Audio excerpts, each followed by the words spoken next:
While Souta Mizushino, a struggling high school student, trying to improve his drawing skills, was enjoying his favorite anime series Elemental Symphony of Chevalier on his tablet one evening, an unexpected glitch occurred. This glitch resulted in Souta being transported into the world of the anime, precisely when the lead character, Selesia Yupitilia, was engaged in a fierce battle against a mysterious girl known only as the military uniform princess. Souta narrowly managed to escape from the intense battle and found himself back in the real world, accompanied by Selesia. However, things took a bewildering turn when Souta informed her that she was nothing more than a fictional character. To complicate matters, the military uniform princess also materialized in the real world, relentlessly pursuing Souta and Selesia. Fortunately, the situation became even more surreal as another fictional character, Meteora Osterreich from the video game A Valken of Reminisce, suddenly made her appearance, causing the military uniform princess to retreat. Meteora provides an explanation about how the military uniform princess transported her, Selesia, and several other fictional characters into a world where their respective realities were crafted. This move was driven by their desire to overthrow their creators and compel them to rewrite their worlds as they saw fit. Responding to Selesia's request to meet her creator, Souta arranges a meeting between her and the author of the Chevalier light novel, Takashi Matsubara. This unexpected turn of events leaves Takashi Matsubara understandably bewildered. Suddenly, the group faces an attack from Memika Kirameki, a character hailing from the Magical Girl anime series Magical Slayer Memika. To everyone's surprise, Memika has allied herself with the military uniform princess in an attempt to enhance her own world. As she gains the upper hand in her confrontation with Selesia, Memika is taken aback by the unintended pain and destruction her attacks inflict beyond her world's boundaries. Faced with this revelation, Memika, still in denial, launches a formidable magical assault at Selesia. However, Yua Mirokaji, the antagonist from the exclusive Underground Dark Knight manga series, steps in to block her attack. Before engaging in a battle against Memika, Yua is interrupted by the arrival of Alicetaria February, a secondary character from Alicetaria of the Scarlet, who promptly escapes with Memika. Yua shares his disinterest in changing his world with the others and decides to go his own way. Later that same night, Meteora suggests a test to determine if altering a character's world is possible. To explore this idea, Takashi summons Chevalier's illustrator, Maureen. Together, they craft a character description and illustration portraying Selesia using fire magic. However, this experiment proves ineffective in altering the real Selesia. Meanwhile, Memika overhears the military uniform princess discussing Souta and someone named Setsuna. Meteora pays a visit to the company responsible for developing A Valken of Reminisce, only to discover that her creator, Nobuyuki Sakamoto, tragically passed away in an accident a year ago. After spending the entire night engrossed in playing her game, Meteora becomes content, convinced that her creator had poured great care into constructing her world. She proceeds to share her theories regarding the military uniform princess objectives. Noticing that the supernatural abilities originating from their respective worlds clash with the laws of physics in the real world, Meteora foresees a potential catastrophe. She predicts that if more creations were to materialize and disrupt the common sense of the real world, it could lead to the unraveling of reality itself.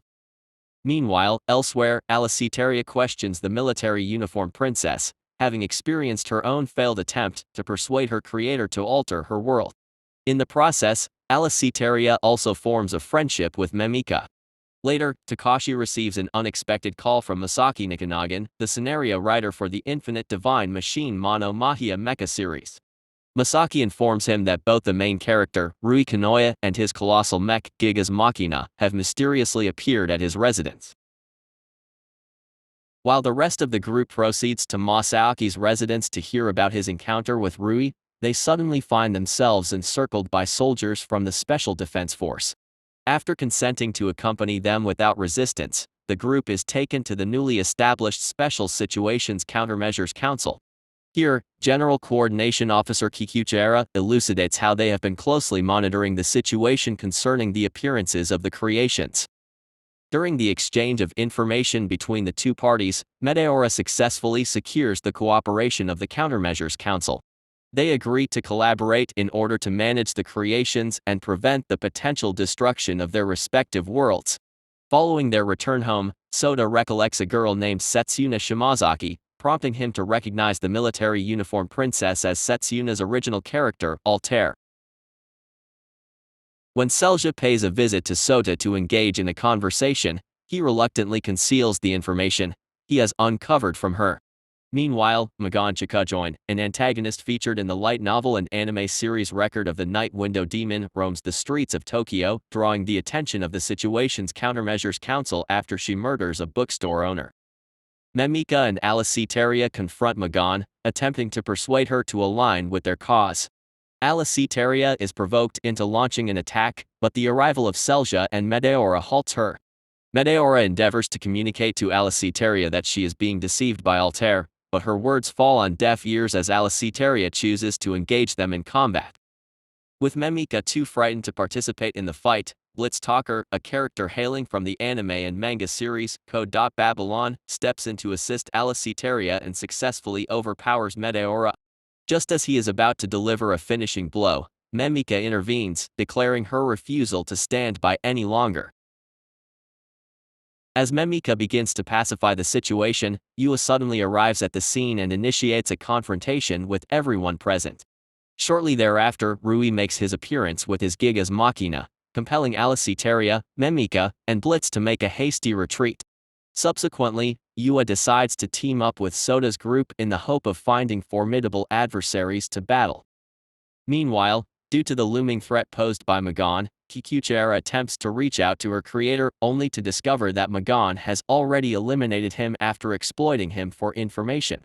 Meanwhile, Souta, Takashi, Maureen, and Masaki embark on a quest to gather more information about Altair, with Souta concealing the fact that he has already uncovered her true identity. The following day, Masaki stumbles upon an illustration of Altair on a fan fiction website.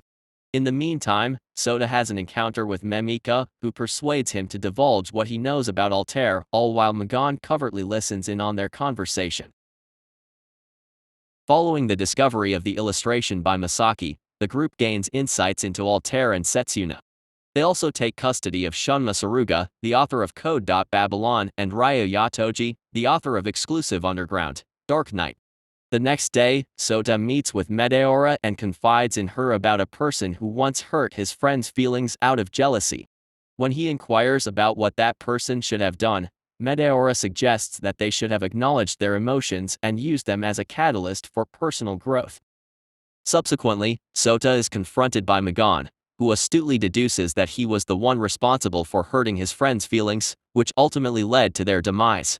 Magon seizes this information as leverage and coerces Souta into becoming her ally. Meanwhile, Memika engages Altair in a confrontation regarding her intentions, and they engage in a discussion about their conflicting ideologies. However, when Memika mentions Setsuna, Altair loses control and impales her with multiple swords, compelling Memika to unleash a powerful explosion to escape. Memika, gravely injured from her encounter with Altair, encounters Magon. In her dying moments, she imparts a message to Magon, asking her to relay it to Alicetaria before succumbing to her wounds, vanishing from existence.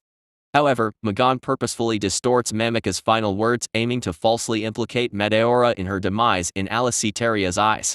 Magon then contacts Souta, who eventually discerns from her deceptive statements that Altair had killed Memika due to the information he had shared with her.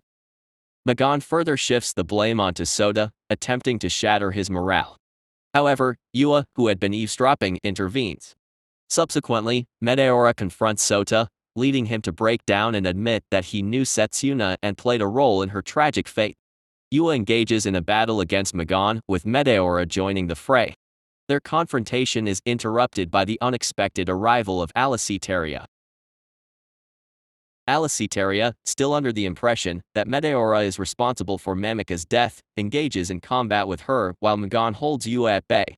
In the midst of their clash, Magon succeeds in taking control of Yua's astral double, Hangaku. Concurrently, as Alicetaria gains the upper hand against Meteora, Souta attempts to halt her by expressing his deep admiration for her story. Unfortunately, his words fail to sway her.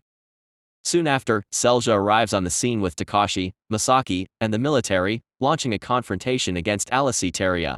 However, Altair then makes her entrance alongside Blitz, wielding her power to obliterate Selesia's sword, leading to a severe injury inflicted by Alesia's spear.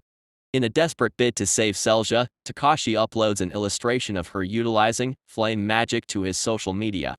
The overwhelming response from the fans grants the genuine Selesia the ability to employ flame magic, enabling her to retaliate against Alesia. As Altair and her companions are compelled to retreat due to her gradual fading from the excessive use of her powers, Selesia reverts to her wounded state.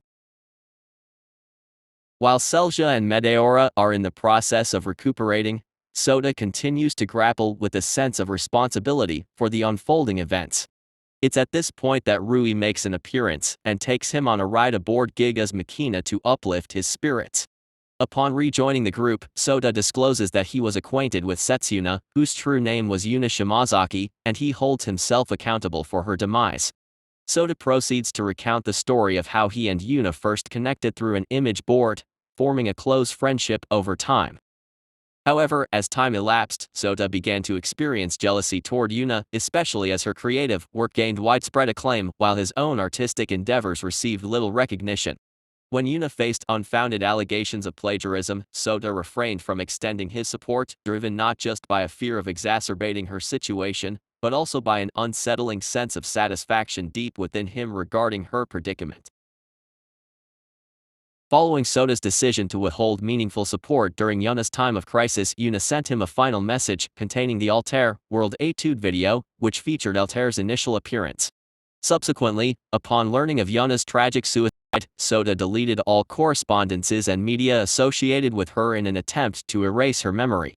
Encouraged by Meteora, Souta takes accountability for his actions and makes a firm commitment to thwart Altair's plans. Meanwhile, Alesia, recalling Sota's remarks about her narrative opts to free her imprisoned creator, Guy Takarada, upon hearing his motivation behind crafting the story. As they resume their strategizing, Souta and the others uncover crucial information. Altair possesses the capability to employ an extensive array of abilities portrayed in derivative fan creations, but risks rejection by the world if she overuses them. Recognizing this as an opportunity, Meteora proposes a plan involving the creators crafting side stories for their characters, culminating in the formation of a crossover world where they can confine Altair. Elsewhere, Altair and Blitz press onward with their scheme, and they are joined by Karen, the male lead of Elemental Symphony of Vogelchevalier. I hope you liked the recap. If so, don't forget to subscribe and like it.